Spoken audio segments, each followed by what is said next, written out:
జై గురుదేవ్ అండి. నా పేరు అనురాధారాణి, హైదరాబాద్ నుంచి మాట్లాడుతున్నాను. నాకు మాస్టర్ గారితో పరిచయం శోభ మేడం గారి ద్వారా జరిగిందండి. శోభ మేడం ప్రిన్సిపల్గా పనిచేస్తున్నప్పుడు ఆ కాలేజీకి నేను కంప్యూటర్ పోస్ట్ కోసం అని చెప్పేసి వెళ్ళి అడగటం జరిగింది. ఆవిడ ఫస్ట్ టైం నన్ను చూస్తూనే చాలా ఆత్మీయురాలుగా నన్ను దగ్గరికి తీసుకున్నారు. చాలా ప్రేమగా మాట్లాడారు. ఆవిడతో పాటు పక్కన సీట్ వేసి నన్ను కూర్చోబెట్టేవాళ్ళు. ఆవిడ ద్వారా ఒక రోజున నన్ను మాస్టర్ గారికి పరిచయం చేయడం జరిగింది. అది మా అమ్మాయి పెద్దమ్మాయి లండన్కి వెళ్ళడానికి 2 days ముందర అనుకోకుండా మేడం కాల్ చేసి మాస్టర్ గారి దగ్గర ఉన్నాను, నువ్వు వస్తానంటే చెప్పు అని చెప్పి కాల్ చేశాడు. అప్పుడు రాత్రి అయిపోయింది. నాకేమో హైదరాబాద్ కొత్త ఏమి తెలియదు దారిలో. అయినా సరే అనుకోకుండా అంటే వెళ్ళాలి అని సంకల్పం తీసుకున్న వెంటనే మాకు ఎలా జరిగిందంటే అందరూ మాస్టర్ గారే అరచేతిలో పెట్టి తీసుకొచ్చారా అన్నట్టుగా మా ప్రయాణం సాగింది. అది మాత్రం చాలా వింత అనిపించింది అనమాట నాకు. ఫస్ట్ టైం మాస్టర్ గారిని దర్శించుకోవడం, అది మా అమ్మాయితో పెద్దమ్మాయితో కలిసి వెళ్ళి దర్శించుకున్నాను.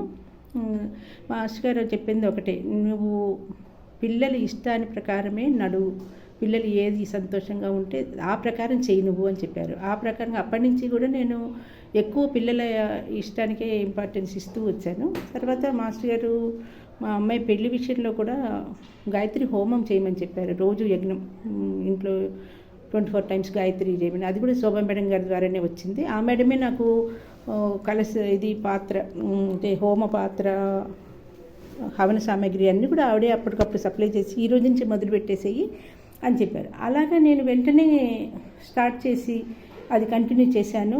రోజు జపం చేసేదాన్ని 1 గంట సేపు.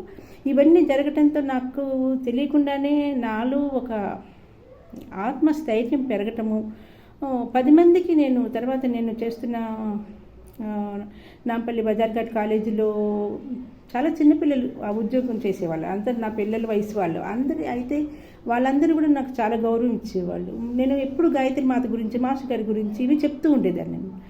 ఇవి చెప్తూ ఉండటంతో వాళ్ళందరూ చాలా ఇష్టపడ్డారు. వాళ్ళందరికీ మంత్రలేఖన పుస్తకాలు ఇచ్చి, రాయండి అమ్మా, మీకు ఏ కోరికలు ఉన్నా అవి తీరుతాయి గాయత్రి మాత అనుగ్రహంతో అని చెప్తే అందరూ చాలా నమ్మకంగా పెట్టుకుని రాశారు. ప్రతి ఒక్కళ్ళకి వాళ్ళ కోరికలన్నీ కూడా తీరాయి.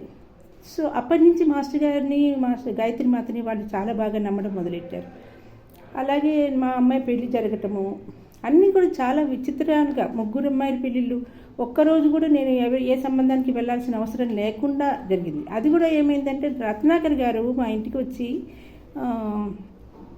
గాయత్రి పూజ ఎలా చేయాలి, ఆ 12 ఇటుకలు పెట్టి ఎలా వెలిగించి ఎలా చేయాలి రోజు అనేది వచ్చి చెప్పినప్పుడు ఆయన అడిగారు, ఏ పర్పస్ కోసం మీరు చేస్తున్నారు అని.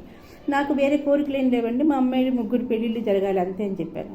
అంతే. వెంటనే ఆయన ఒకటే మాట అన్నారు, ఇది మీరు రోజు రెగ్యులర్గా చేసుకోండి, మీకు మీ అల్లుళ్ళు నడుచుకుంటూ మీ ఇంటికి వస్తారు, మీరు ఏం ప్రయత్నం చేయక్కర్లేదు అని. అన్నట్టుగానే చాలా విచిత్రంగా 3 పెళ్ళిళ్ళు కూడా దేవుడి అనుగ్రహంతో, మాస్టర్ గారి అనుగ్రహంతో చాలా చక్కగా, ఎవ్వరు ఊహించినంత సంతోషంగా వైభవంగా జరిగాయి 3 పెళ్ళిళ్ళు. 1 పైసా కట్నం ఇవ్వలేదు, ఏమి జరగలేదు, కానీ చాలా సంతోషంగా చాలా మంచి అల్లుళ్ళని ప్రసాదించారు. ఇదంతా గాయత్రి మాత అనుగ్రహం, మాస్టర్ గారి అనుగ్రహ ఆశీస్సులు అనేది నేను పూర్తిగా నమ్ముతున్నాను. మా బుల్లి బాబు చిన్నవాడి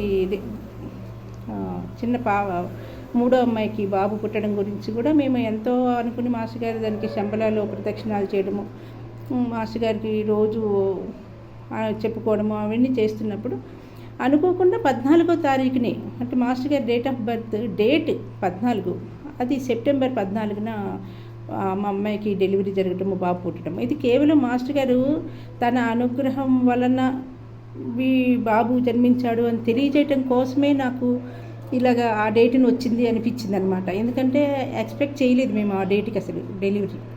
అలాంటిది అనుకోకుండా 14న జరగటము. ఆ బాబు కూడా ఇప్పుడు చాలా చాలా తెలివితేటలు, మాస్టర్ గారి గాయత్రి మంత్రం చెప్పడము, మాస్టర్ గారి నామము ఓం శ్రీ శ్రీరామకృష్ణ సమర్థ సద్గురు దేవాయ నమః అని చెప్పడము, రోజు మాస్టర్ సివివికి నమస్కారం పెట్టుకోవడము, ఇంకా భగవద్గీత శ్లోకాలు అంటే ఏది చెప్తే అది చాలా చక్కగా ఇంకా చెప్పు అని అడిగి చెప్పి మరి నేర్చుకుంటున్నాడు. ఇవన్నిటికీ కారణం కేవలం మాస్టర్ గారి సంపూర్ణ అనుగ్రహం మా పట్ల ఉంది అని నేను నమ్ముతున్నాను. ఇంకొకటి ఏం చెప్తారంటే,